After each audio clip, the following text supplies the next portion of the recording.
Բարև ձեզ։ Հայաստանի Հանրապետությունը այլևս ունի նոր ազգային ժողով։ Նախորդին կենտրոնական ընտրական հանձնաժողովը հրապարակեց նոր խորհրդարանի վերջնական կազմը, հայտնի դարձան այն անունները, այն գործիչները, ովքեր ստանալու են պատգամավորական մանդատ եւ պատգամավորի կարգավիճակ։ Նոր խորհրդարանում իշխանությունը գործող իշխանությունը ունի որակյալ մեծամասնություն, ընդդիմությունը ներկայացված է խորհրդարանում, ներկայացված է երկու խմբակցություններով։ Փոխվեց ազգային ժողովի ղեկավար կազմը, շուտով կձևավորվեն հանձնաժողովները, մի խոսքով սկսվում է նոր քաղաքական շրջափուլը։ Միայն հարցն այն է, թե նոր խորհրդարանը արդյոք նշանակում է նաև նոր քաղաքական մշակույթ, թե ոչ։ Սա ի դեպ կամ իմիջիայլոց։ Իհարկե Հայաստանի իշխանությունների առջև ծառացած են մի քանի խնդիրներ, որոնք առաջիկա ժամանակահատվածում լուծման կարիք ունեն, այդ թվում եւ խաղաղության պայմանագրի ստորագրում եւ նոր Սահմանադրության հանրաքվե էլ չասած, որ առջևում ընտրական նոր ցիկլ է, այս անգամ տեղական ինքնակառավարման մարմինների ընտրություններ, հանրապետության մի շարք համայնքներում, էլ չհաշած, որ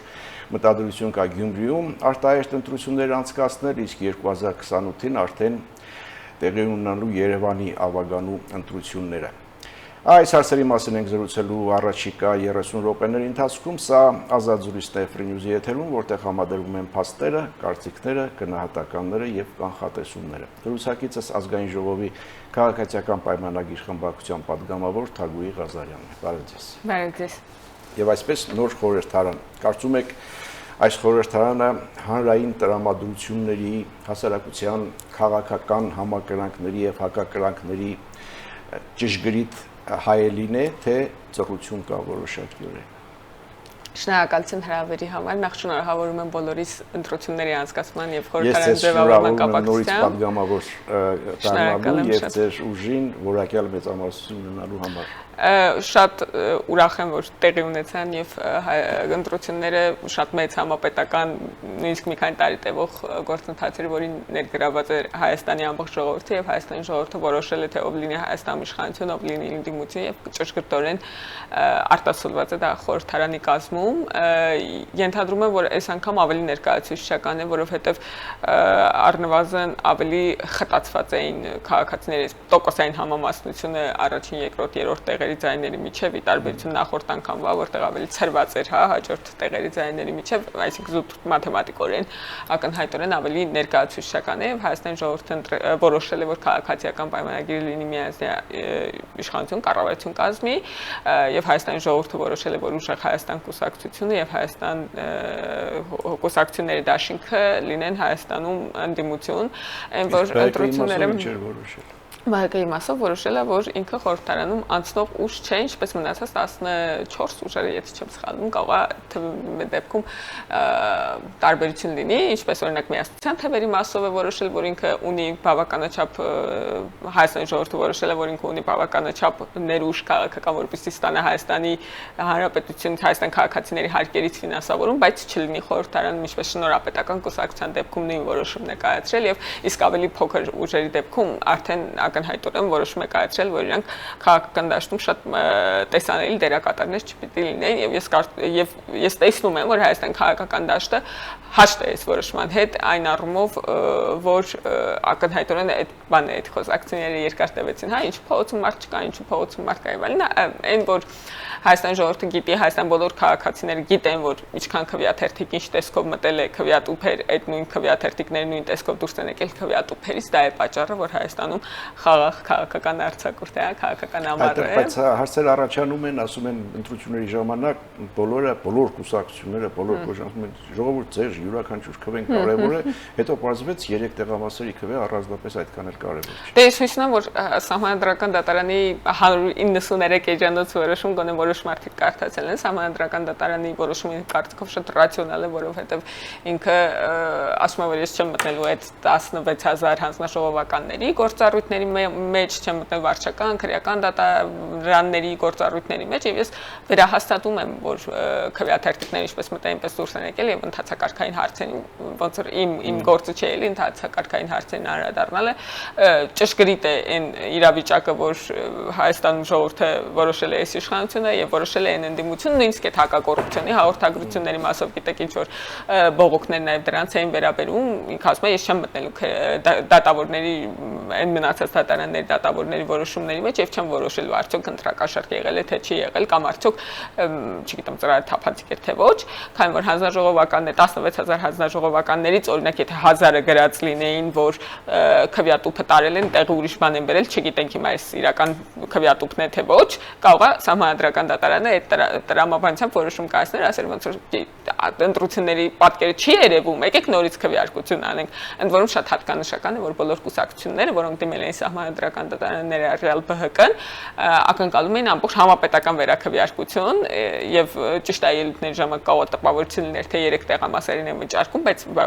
դիմումներից, որ ես բոլոր դիմումները կարդացել եմ, քանի որ ես անգամ բացառություն արեց սահմանադրական դատարան եւ հրապարակեց բոլոր դիմումները, որևէ դիմում չկար, որ այդ 3 ընտրատեղամասերի հարցը վիճարկեր, այլ բաներ բոլոր դիմումները վերաբերում են համապետական քվեարկություններին, իմ համար ակնհայտ է քաղաքական առումով, հա, քաղաքական մեկնաբանության առումով սա ասեմ, ինձ համար ակնհայտ էր, որ մարդիկ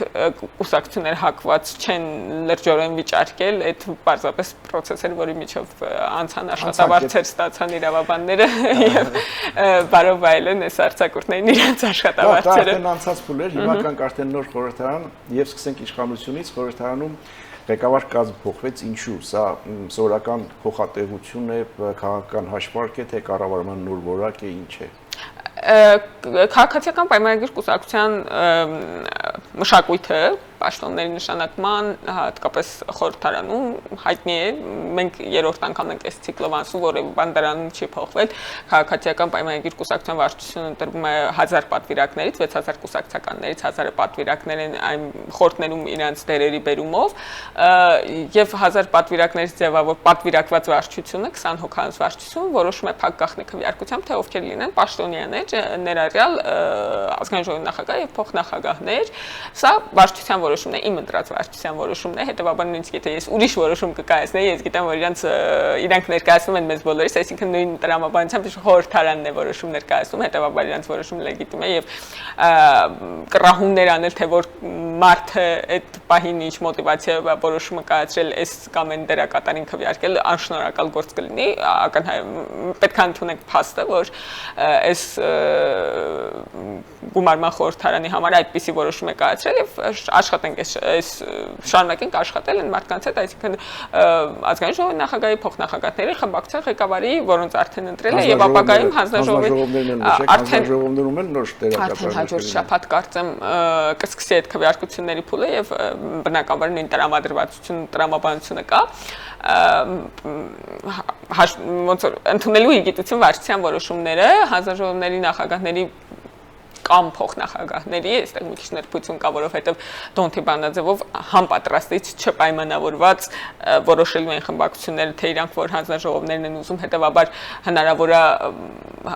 կուսակցության վարչություն որպես այդ հանձնաժողովի ներկայացուցիչ ընտրի որևէ դերակատարի, ով որ հետո դառնալու է փոխնախագահ։ Պատկերացրիք, որովհետև ընդդիմություն վերցնելու է նախագահի պաշտոնը, այսինքն կուսակցությունը ընտրում է իր ներկայացուցչին այդ հանձնաժողովում, եթե նախագահի պաշտոնը մեզ լինի, մեզ մնա, այդ ներկայացուցիչը կդառնա նախագահ եւ կան։ Այո, ես առաջադրվել եմ գիտության, կրթության, մշակույթի, սպորտի, սփյուռքի եւ երիտասարդության հարցերի մշտական հանձնաժողովի նախագահի պաշտոնում, ես այս նախորդ գումարման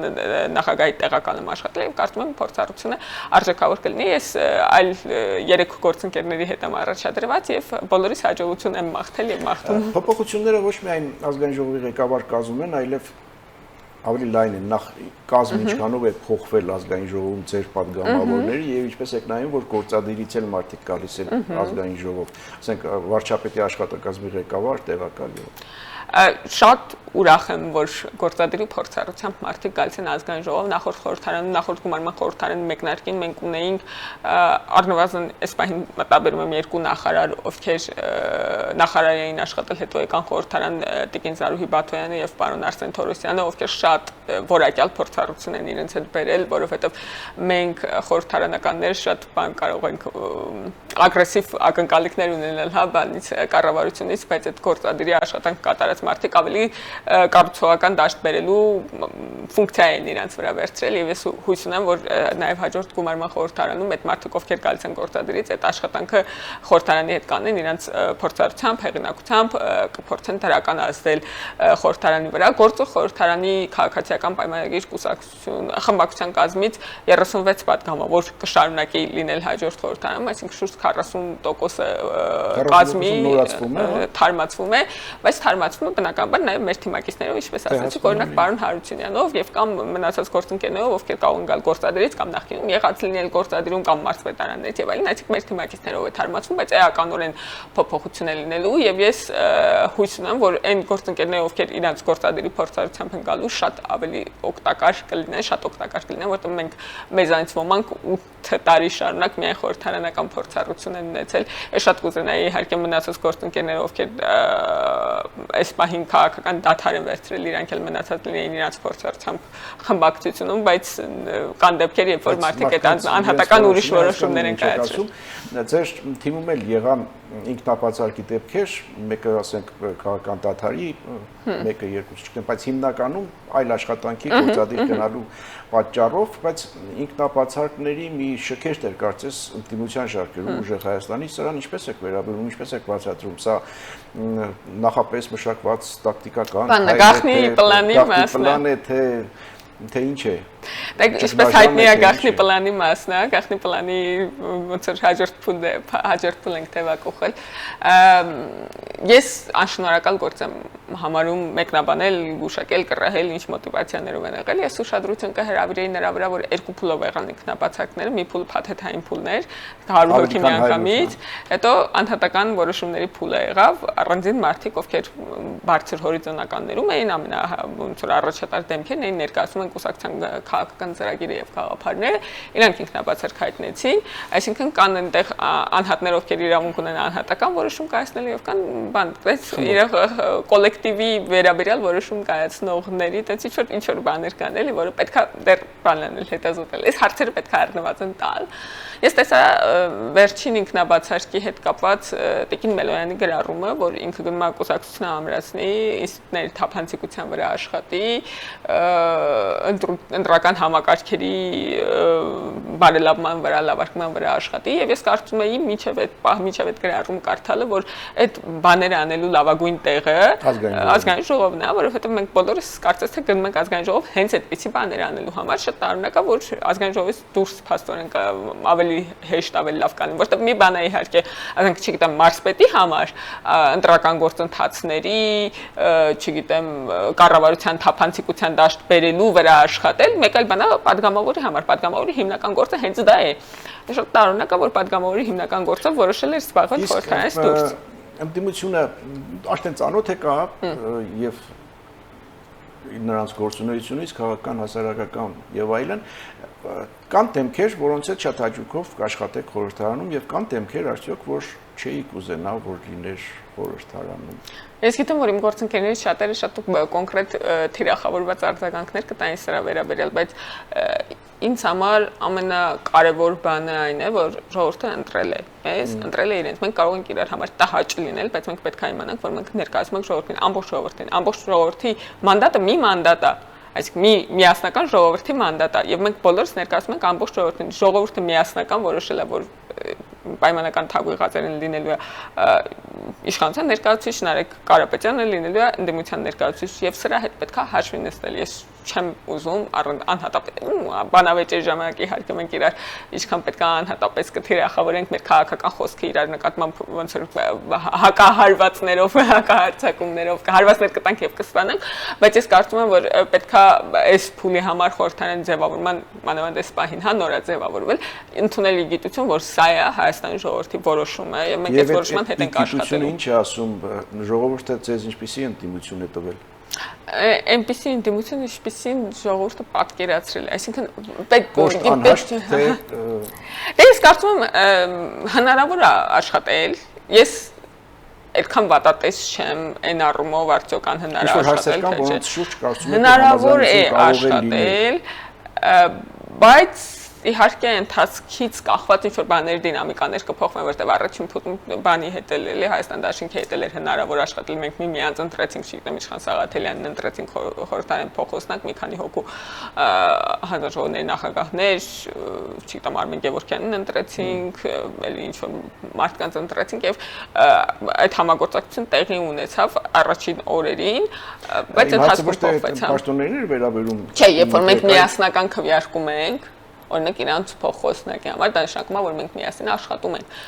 Միասին ինչ-որ համաձայնության եկանք, որովհետև կան բաներ, որ իրանք առանց մեր ձայների չեն կարող անել, եւ կարող են լինել բաներ, օրինակ համանդրական փոփոխություն, որ մենք իրար առանց իրանց ձայների չեն կարող։ Պաշտոնում որևէ մեկին, որ դուք չուզենաք, պիտի չընտրեք, ասեք ուրիշ տեխնացու բերեք, հա։ Դե օրինակ դա համագործակցության ձև է, եթե մենք իրանց տեխնացուի հետ անհաշտ լինենք եւ ասենք մենք պատրաստ ենք քվեարկել, բայց ոչ այս տեխնացուին, դա աշխատանք է, խորհրդարանական աշխատանք է, դա էլի իրան ենթադրվում։ Դե իրենք էլ կասեն տոնտիպանաձևով դա սա մեզ է հասնում, մենք էլ տեխնացուներ չենք ընտրի 3 անգամ կասենք հաջորդ հարցին։ Այդ փոխեցիք չէ՞ այդ օրինական որ առաջ միջև չընտրեիք, առաջ չէիք ասում, ասում չենք ընտրել։ Դե իրանք որոշել հարմարավետ եք դարձել։ Իրանք նաև հրապարակային հայտարարել են, որ որոշել են փոխոսնակ չառաջադրել ես իրանց հարցազրույցներում եւ կապված է հարալնել խորհրդարանի աշխատանքները եւ մենք մանդատները վերցում ենք, որպեսզի ոչ ոքի չառաջադրենք եւ խորհրդարանը չկարողանա օրակարգ ձևավորել, այսինքն գնալ շարժվել առաջ, բան, չգիտեմ, տեխնաժամ ստեղծել, այո, արագ հասցրեցինք վերացնել, եթե այդ քաղաքական աշխատանք անել փոխարեն պետք է բանը սաբոտաժ անել, դա չի ստացվելու, հա, այդ հարցին մեր վերաբերմունքը դա է, սաբոտաժ անել մենք թույլ չենք տալու։ Այդուհանդերձ սաբոտաժային տրամաբանությունը խորհրդարանում ավելի շատ հավանական է։ Չեմ կարծում, ախր այդ մարդկանց անունները որ կարծում եք հիմնականում ինչ որ անձանց մարդիկ են։ Մենք մի 3-4 հոգու տենց վառ բան անդիմադիր բան ելույթները արմատական ելույթներ լսել ենք, բայց հիմնականում անծանոթ մարդիկ են, ովքեր ըստ երևույթին հանգիստ իրենց կյանքով ապրել են, դրա համար իրենց մասին չեն իմացել եւ կարող է մասնագետներ կարող է եւ մասնագետները, որոնք կգան, ասենք հետաքրքրված կլինեն մասնագիտական իրանց համայնքին հանրույթին ներկայացնելու վերջը ձայներ են ստացել այդ մարդիկ ինչ որ խնդիրներ ունեն, որոնք պետք է փոխանցել։ Լավ, հիմա ասենք մեր զրույցի հաջորդ, եթե կարելի ասել բլոկին, քաղաքական գործընթացներ եւ իրավական գործընթացներ, այս ամբողջ քաղաքական ընտրական գործընթացը ուղեկցվում է նաև իրավական այս ամբողջ պատմություններով։ Դուք ինչպես եք վերաբերում, ինչպես կարձագանքեք այն պնդումներին, ընդդիմության կողմից հնչող պնդումներին, որ իրավապահ համակարգը քաղաքականացվել է։ Փոքր դադարից հետո շարունակենք, կվերադառնանք վարքյաններց։ Հիշեցնեմ, սա ազատ զրույցն է Free News-ի եթերում, ես զրուցում եմ ազգային ժողովի քաղաքացիական պայմանագիր խմբակցության պատգամավոր Թագուհի Ղազարյանի հետ։ Մենք նոր խորհրդարանի ձևավորման այդ հատվածը ավարտեցինք, անցանք արդեն քաղաքական եւ իրավական գործընթացներ։ Պնդումներ են հնչում, որ իրավապահ համակարգը քաղաքականացված է, ծառայում է քաղաքական նպատակների, ինչպես կարձագանքեք։ Ինչպես ասացիք, ընդդիմությունը պնդում է, թե իրավապահ համակարգը քաղաքականացված է, ես դա այդպես չեմ տեսնում, ես տեսնում եմ, որ ընդդիմությունը շատ կուզենար, որ իրավապահ համակարգը քաղաքականացված լիներ, այսինքն քաղաքական պահի նպատակահարմարությունը հաշվարկեր, նոր որոշում, իրավական որոշում կայացներ եւ հիմա մտածեր, դե հիմա քանի որ այնտեղ սահմանադրական դատամ, այս պահին հիմա չանեմ, քանի որ սենց թեմա կա, այսինքն սենց քաղաքական միտք ունենար իրավապահ համակարգը եւ այս պահին չկատարեր են գործողությունները, որոնք կատարում է, բայց իրավապահ համակարգի ես կարծում եմ որ շատ ուժեղ է քաղաքական ճնշումը իրավապահ համակարգի վրա եւ դա վատ է, որովհետեւ իրավապահ համակարգը բոլորի ինչ անում, վերենք ենում, ասում են քաղաքական բաներ, նախընտրականներ, հետընտրականներ, մինչընտրականներ, չգիտեմ, քաղաքապետի ընտրությունից առաջ էր նախընտրական, տիմերից առաջ էր նախընտրական, սրանից հետ քաղաքական առումով ժամանակը միշտ քաղաքական ժամանակը միշտ կամ նախընտրական կամ հետընտրական է։ Չկա ուրիշ ժամանակ քաղաքական առումով։ Այստեղ խնդիրը որն է, որ հանցագործները զբաղվում են քաղաքականությամբ։ Հետևաբար այդ հանցագործի նկատմամբ երբ քրեական գործ հարուցվեց, դա կամ հետընտրական է կամ նախընտրական։ Պետք է զերծ մնալ քաղաքականությամբ զբաղվել, որպեսզի չընկնել նախընտրական կամ հետընտրական ցիկլի մեջ։ Հիմա այդպիսի վարույթ կա Նարեկ Կարապետյանի մասով։ Դե Նարեկ Կարապետյանի վարույթը, չեմ սխալվում, այդ քաղաքացիության վերաբերյալ ինֆորմացիան կեղծելն է, չէ՞։ Չեմ դա կար, հիմա չգիտեմ դա։ Չէ, ես եթե չեմ սխալվում, հենց սրա վերաբերյալ, եթե ուրիշ վարույթ կա, դրա մասին բան չեմ ասի, բայց դա ակնհայտ իր այդ քաղաքական գործունեության ընթացքում թույլ տված խախտման բան է, եւ ես ոնց որ ինչ անեմ, թե չկեղծել են, որում կարող է հարցում անեն պարտվի այդ լուրներ կեղծված, այսինքն իրավապահները պետք է այդ գործը անեն, էլի չեն կարող վարույթ չհարուցել։ Ընդդիմության տպավորություն է, որ իրավանական որոշ նրբություններ հաշվի չեն առնվում եւ միայն այդ իրավական գործընթացը այս կամ այն տեխնացուի կամ արդեն падգամավորի կարգավիճակ ունեցողի նկատմամբ առաջ է մղվում։ Ասենք այսպեսի օրինակ եմ բերում, որ եթե դեռ կենտրոնական տրական հանձնաժողովի վերջին նիստը չէր եղել եւ այսինչ անձը չէր ստացել падգամավորի կարգավիճակ, նրա նկատմամբ վարույթ հարուցելու համար կամ անձեռնմխույթ զրկելու համար պետք է կենտրոնական ընտրական հանձնաժողովի թույլտվությունը, ասենք այսպես, բայց հիմա արդեն այդ մարդը ունի падգամավորի կարգավիճակ եւ դրա համար պետք է որպեսզի ազգային ժողովը տա, բայց իրավապահ համակարգը չի սպասում դրան, ասում է կենտրոնական ընտրական հանձնաժողովը կտա բավարար։ Դե ես կսպասեմ կենտրոնական ընտրական հանձնաժողովի մեկնաբանությանը եւ այսօր կարծեմ թե շարունակել։ Հա, որովհետեւ ես չգիտեմ ինչ որոշում կկայացնի, մեծ հավանականությամբ հենց այդ որոշումները կկայացնի, ասի գնացեք իրանց գործընկերներից այդ թույլտվությունը ուտեք, որտեղ իրանք արդեն падգամավոր են եւ միայն իրանք կարող են իրանց մասին այդ որոշումները կայացնել։ Ես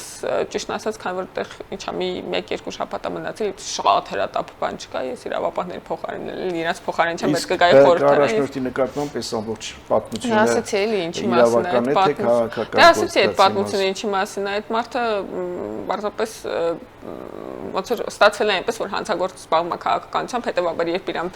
նկատմամբ գործ հարուցի, ստացվելու է որ քաղաքական էր։ Եթե օրինակ այս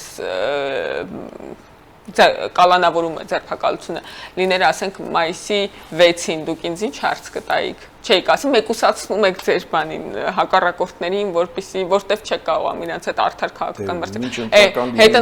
հետընտրականում դուք մեկուսացնելու հետընտրական տրամաբանության մեջ քաղաքականապես մեկուսացնելու իմաստը որն է, ոնց որ ինքը արդեն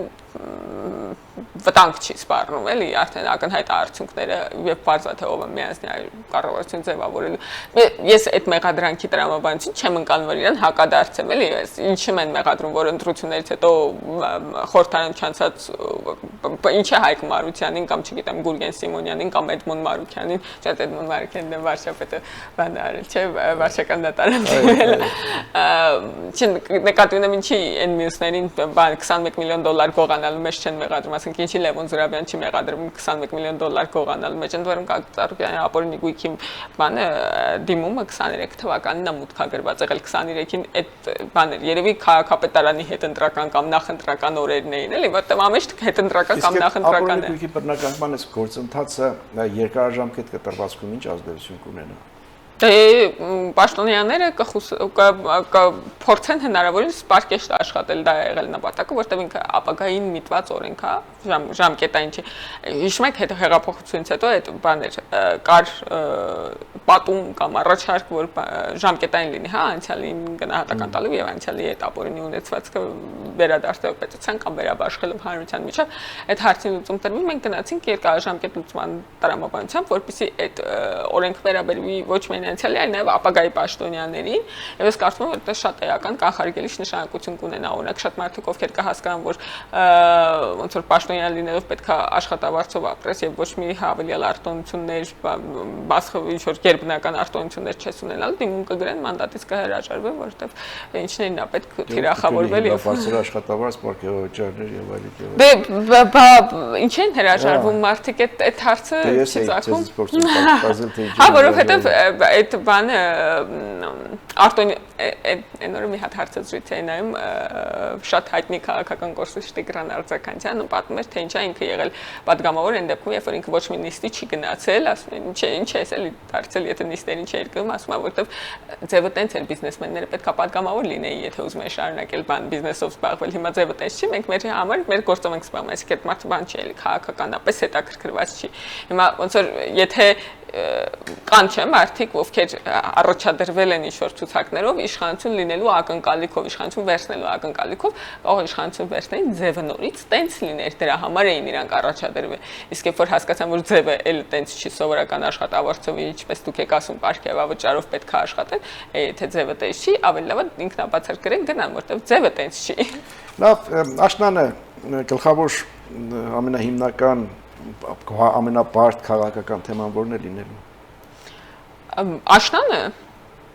կդժվարանամ ասել, մենք օրակարգում համանadrության հանրակրվե, Աշնանը հանրակրվե եւ պայմանագիրը ստերեոտիպին չի լինի, Աշնանը մենք սահմանադրության նախագիծում մինչեւ տարվա վերջ կհրապարակենք, ես կարծում եմ ամենաբուրըն քաղաքական իրադարձությունները դիմերում են սպասում այդ 3 փուլ ընտրություններ սեպտեմբեր, հոկտեմբեր, նոյեմբեր ամիսներին, որոնք մոտավորապես 4 տասնյակ դիմերում կամ 3 տասնյակից ավելի համայնքներում ընտրություններ են ունենալու եւ իրադարձությունները հասկանալի բայց սահմանադրության է որ ընդդիմության ուշադրության կենտրոնում լինելու են ու հանրապետական համապետական ընտրություններում չհաջողվեց հիմա թիմերում առանձին լոկալ իշխանությունները վերցնելով ինչքան շատ այնքան ավելի բան կմասնակցեն չեն կորչի տեսադաշտից ենթադրելի է բայց ես նկատի ունեմ այն բարդ թեմաները որոնք կարող են առիթ հանդիսանալ ընդդիմության համար հասարակությանը մոբիլիզացնելու իշխանության դեմ եւ այլն ասենք կառավարություն հակակառավարություն այդ նույն թեկուզ խաղաղության պայմանագրի հովերը ընկնեն կարողա ցույցեր անեն բայց բան կլինի միշտ տարեվերջ սահմանադրության նախագծում հույս ունենք կհրապարակվի այս անգամ վերջնական ինչ-որ տեսք ունենա որտեղ նույնիսկ իրականում մենք ինչ-որ բաների շուրջ բանն ենք էլ դեռևս բանավեճ ունենք պայմանավորվածություն չունենք սահմանադրության նախագիծը հրապարակվելուց հետո իմ ակնկալիքն է որ ինքը մի տարի շարունակ կամ մոտավորապես այդքան հանրային քննարկումների փուլ կանցնի որովհետև շատ կարևոր է ամբողջ հանրությունը այդ բանը լինի բայց այդ սահմանադրության նախագիծը արդյոք կլինի Ռոբերտ Քոչարյանի եւ Սամվել Կարապետյանի ասած տրիգերը որ մարդկանց փողոց դուրս կբերի շատ դժվարանում եմ ասել Ռոբերտ Քոչարյանը ակնկալում էր որ հացը կթանկանա եւ իրանք հեղափոխություն կանեն ես չգիտեմ հացը կթանկանա թե չէ կդժվարանամ կանխատեսում անել բայց խիստ կասկածում եմ որ եթե հացը թանկանա Ռոբերտ Քոչարյանը հեղափոխություն կանի այդ երկու բաները չեմ կարող համատեղել բայց ես չեմ կարծում թե աշնանտես բուրըն իրադարձություններ լինի այդ ցույցեր բաներ կարան լինեն բայց ինչ որ իրադարձության վրա հիմնված չէ, որովհետև էսկալացիայի հնարավորությունը ակնհայտ իջելա պատմական նվազագույնի Դե ես հարցնում եմ բարդ թեմաները ինչու է հարցնում, բարձելու համար թե արդյոք այդ թեմաները հենց նույն համանadrության հարցը կարող է դառնալ այդ էսկալացիայի հիմք։ Չէ, ես նույնիսկ հակված եմ մտածել, որ ընդդիմությունը կքվեարկի նախագիծը հանրակրվեի դնելու օգտին, որովհետև եթե իրանք պնդեն, որ Հայաստան ժողովուրդը դեմ է այդ սահմանադրությանը, իրանք նույնպես կուզենան այդ քվեարկությամբ ստուգել արդյոք Հայաստան ժողովուրդը դեմ է օրինակ քվեարկեց, դուք էլ բավարար ձայներ չունեք։ Դե կփորձենք համոզել, ես կարծում եմ քաղաքական բանավեճի ընթացքում հնարավոր է համոզել։ Իմ հակվածությունը, ես հակված եմ մտածել, որ հնարավոր է համոզել այդ մարդկանց, որ եկեք գնանք հարցնենք, եթե դուք կարծում եք, որ ոչ է ասելու, եկեք գնանք տեսնենք ոնց է ոչ ասում։ Ես կարծում եմ, որ իրանց շահերից կբխի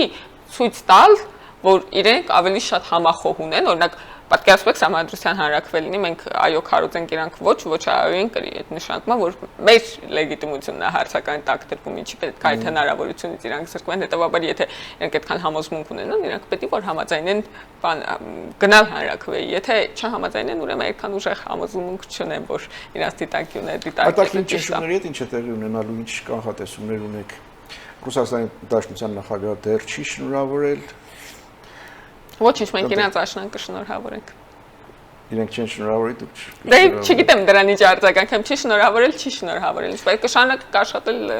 հնարավորինս կառուցողական։ Հիբրիդային այս ազդեցությունների տնտեսական սահմանափակումների շարունակություն, խորացում, թե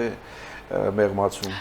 Իմ ակնկալիքը այն է, որ մեղմացում կլինի, բայց այնուամենայնիվ մենք պետք է այն տրամաբանությամբ կառուցենք մեր քաղաքականությունները տնտեսական, որ սա շարունակական է լինելու եւ եթե մի անգամ այս գործիքը օգտագործվել է, ուրիշ քաղաքական առիթներում նույնպես կարող է օգտագործվի, հետեւաբար պատրաստվածությունը պետության պետք է լինի այդ տրամաբանության մեջ, ինչպես գիտեք, Եվրամիության են գործիքը, որը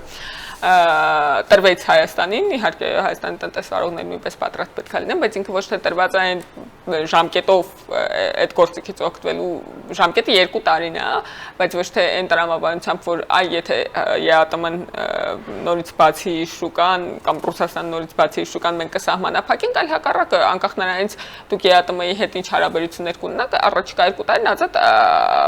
առևտրի հարկային արտոնյալ կարգավիճակով առևտուր անելու հնարավորությունն եք ԵՄ-ի հետ եւ իդեպ այդ կարգով ես կարծում եմ Հայաստանում բացառիկ երկրներից մեկն է, եթե ասենք Սերբիայի ռեժիմը չհաշվենք, մնացած նկատի ունեմ տնտեսական ռեժիմ աշխարհում երևի ուրիշ երկիր տենց հնարավորություններով չկա եւ եթե մենք շարունակենք ԵԱՏՄ-ի մեր գործընկերների հետ այս նույն տեմպով աշխատել, այն հնարավորություն չփակելով այս հնարավորություն կբացենք, բայց պետք է նաև հաշվի առնենք, որ 2 տարի հետո պետք է այնքան պատրաստ լինենք, որ մենք արտոնությունների կարիք չունենանք։ Ես չեմ ուզում Հայաստան լինի այն երկրներից, որոնց արտոնություն, օգնություն, աջակցություն են տրամադրում։ Ես ուզում եմ Հայաստան լինի այնպիսի երկիր, որի հետ բոլորը ուզում են համագործակցել եւ չեն գտնում մեր ծիրաները, էլի, որ տանեն իրանց երկիր կամ ծնեն բեկը։ Հաջորդ կայարանը տեղական ինքնակառավարման մարմինների ընտրություններ։ Դե հա, եթե հարց ձևակերպեք Իմ կարծիքով մենք պատրաստում ենք, մեր տրամաբանությամբ մենք պատրաստում ենք բոլորին մասնակցել, ակնհայտավոր փոքր ուժեր չեն կարողանալ բոլոր թիմերին մասնակցել։ Մենք անցած շրջափուլում մեկ բացառությամբ մնացած բոլոր թիմերին մասնակցենք, մենակ Սևանում չենք մասնակցել, հիմա կփորձենք նաև այդտեղ, բայց դա ահռելի կուսակցական աշխատանք է, չեմ ուզում բանանել, ծանրաբեռնել այդ աշխատանքի ինտենսիվությունը ինչպիսին է լինելու։ Մենք ունենք կարիք թիմերից առաջ նորից վերանալու օրենքը, ընտրական օրենսգիրքը, որովհետև այս համապետական ցույց տվեցին, որ մենք ունենք սողանցքներ, որոնցից կուսակցությունները օգտվում են նաև թիմերի վրա կարակար բան լինի, այսինքն խնդիրները լուրջ խնդիրներ, որ բացահայտվել են համապետական ժամանակ հասցնենք թիմերում, հույս ունեմ կհասցնենք թիմերից առաջ փոխել, մենք կմասնակցենք բոլոր ընտրություններին, ես կխնդրեմ բոլոր փոքր կուսակցություններին առնվազն մեկ թիմի մասնակցել, որովհետև ցույց տվեց փորձը, որ այնտեղ որտեղ ներկայացված են կուսակցությունները, այդ թիմերից իրենք ձայներ կարողանում են ունենալ։ Տարօրինակ օրինակ Արման Թաթոյանի ամենաշատ ձայները ոչ թե Երևանից էին, չնայած ինքը Երևանաբնակ տղա է, այլ Կապանից էին, որովհետև իր գործընկեր դաշինքը Կապան համայնքում իշխանություններ չնայած այնտեղ մի հատ հակակոռուպցիոն հաղորդագրություն ունի, որ կարծես թե ապօրինի ներգործություն կա, բայց ենթադրում որ օրինական ճանապարհով էլ այնտեղի այդ համայնքապետը նենց հեղինակություն անում կազմակերպություններ Հա, ես շատ խնդրում եմ որ փոքր կուսակցությունները եթե ուզում են 31-ին անցնել եւ քաղաքական այս քարտեզը փոխել, որովհետեւ շատ վատն է, էլի անդիմության վիճակը ու գնալով ավելի վատն է դառնում իմ բանի քաղաքացու հայացքով որ նայեմ եթե ուզում եմ փոխվի այս դաշտում ինչ որ բան եթե նույնիսկ կուսակցություն չեն այլ քաղաքականապես ակտիվ մարդիկ ստեղծեք կուսակցություն եկեք մասնակցեք թիմերին որպեսզի կարողանաք քաղաքական քարտեզի վրա դրականորեն ազդել թե չէ այս չի փոխվելու ոնց որ լավ լուրջ չունեմ եթե դուք չզբաղվեք քաղաքականությամբ եւ մեր զրույցի վերջում բլից հարցեր կարճ պատասխաններ որն է ավելի դժվար իշխանության գալը թե այն պահպանելը Երկուսն էլ, բայց ինքնանպատակ չեն երկուսն էլ։ Նոր խորհրդարան, նոր սկիզբ թե շարունակություն։ Էլի պետք է ասեմ երկուսն էլ, որովհետև ինչ որ տրամաբանության մեջ շարունակություն է, բայց անհնար է ցիկլային չլինի։ Մեկ բառով նոր խորհրդարանի ամենամեծ մարտահրավերը։ Համագործակցության բացակայություն կամ համագործակցությունը ինքնին որպես մարտահրավեր։ Եթե հնարավորություն ունենայիք հենց վաղը մի օրենք ընդունել, որը կլիներ այդ օրենքը։ Կապիտալ դուրս կբերեի քաղաքականությունից, մեծ կապիտալ, խոշոր կապիտալը քաղաքականությունից դուրս կբերեի։ Ձեր տպավորությամբ ինչ է սպասում հասարակությունը արագ բարեփոխումներ թե զգուշավոր քայլեր։ Լավ չհասկացա։ Ձեր տպավորությամբ հասարակությունը ձեզնից ինչ է սպասում արագ բարեփոխումներ թե զգուշավոր քայլեր։ Հասարակության տարբեր խմբեր տարբեր բաներ, բայց միևնույն է արագ բարեփոխումները երբի գերակայում են։ Խորհրդարան թե փողոց, որտեղ են լինելու քաղաքական գործընթացները աշնանը, ավելի շատ։ Խորհրդարանում։ Փաշինյան թե ինստիտուտներ։ Ինստիտուտներ եւ Փաշինյան։ Սահմանադրություն թե խաղաղության պայմանագիր, որն է ավելի հրատապ։ Ամենքա առանձին թվում է սահմանադրությունը ամեն դեպքում։ Դա իրավական բարեփոխումների կոնտեքստում, չնայած խաղաղության պայմանագիրը ոչ պակաս։ Հայաստանի ամենամեծ ռիսկը մեկ բառով։ Քաղաքական դաշտի պատկերը։ Հայաստանի ամենամեծ հնարավորությունը մեկ բառով։ արտաքին բալանսավորված քաղաքականության շարունակականություն։ Եվ մեկ միտք, որ կուզենայիք հերոսադիտողը հիշեր մեր այսօրվա զրույցից։ Մեկ միտք։ Ես կցանկանայի խորհուրդ տալ մարդկանց, հորդորել մարդկանց, օրինակ փորձեն, երբ որ ասում են կուսակցություններ ստեղծեք, երևի այդ ամենակարևորն է, էլի, գնացեք զբաղվեք քաղաքականությամբ եւ փորձեք ինքներդ կազմակերպել խնդիրների լուծումները, որովհետեւ Նիկոլ Փաշինյանը չի կարողանալ բոլորիս տեղը բոլորիս կյանքը ապրել, այսինքն ամեն մեկից փորձենք ինչից դժգոհենք փորձենք այդտեղ մանավանդ քաղաքական դաշտում այդտեղ ինչ որ գործողություն անել, եթե կուսակցություն չեք ստեղծում, գոնե կուսակցություն ձեր սիրած կուսակցություններին ֆինանսավորեք, էլի։ Հիմա բոլորը թողնեն իրենց գործը գնան կուսակցություն։ Չէ, հա, ես կարծում եմ, որ Հայաստանի լրջագույն մարտահրավերն է քաղաքական դաշտի այն պատկերը, որ ունենք, եւ պետքա բոլորը թողեն իրենց գործը զբաղվեն քաղաքականությամբ։ Հայաստանի խնդիրը այն է, որ մարդիկ ապաքաղաքական են, ոչ թե քաղաքականացված։ Ամենամեծ խնդիրը այն է, որ ավելի ապաքաղաքական են, քան պետքա լինեն։ Չնայած հակառակն են պնդում շատերը։ Հա, ես պիտի ասեի վիճելի բան եք ասում, բայց ուշ է վիճելու համար։ Շնորհակալ եմ զրույցի համար։ Հետևենք իրադարձությունների զարգացումներին, այսօր մենք խոսեցինք նոր խորհրդարանի ձևավորման, նոր խորհրդարանի կազմի եւ ոչ միայն կազմի, այլև այն քաղաքական միջավայրի մասին, որտեղ գործելու է նոր խորհրդարանը։ Միաժամանակ խոսեցինք նաեւ Հայաստանի Հանրապետության, Հայաստանի իշխանությունների առջեւ ծառացած խնդիրների մասին, առաջիկա ժամանակահատվածը ցույց կտա, թե որքանով է ունակ Հայաստանի իշխանությունը լուծել այդ մարտահրավերները, ինչի մասին մենք խոսեցինք, սահմանադրություն, խաղաղության պայմանագիր, տեղական ինքնակառավարման ընտրություններ եւ այլն։ Որքանով է ունակ լուծել այդ խնդիրները արտաքին ազդեցությունների եւ ներքին մրցակցության պայմաններում։ Սա ազատ զրույցներ Free News-ի եթերում, ես զրուցում եմ Ազգային ժողովի քաղաքացիական պայմանագիր խմբակցության պատգամավոր Թագուհի Ղազարյանի հետ, շնորհակալություն, որ հետևում եք, լավ մնացեք, կհանդիպենք։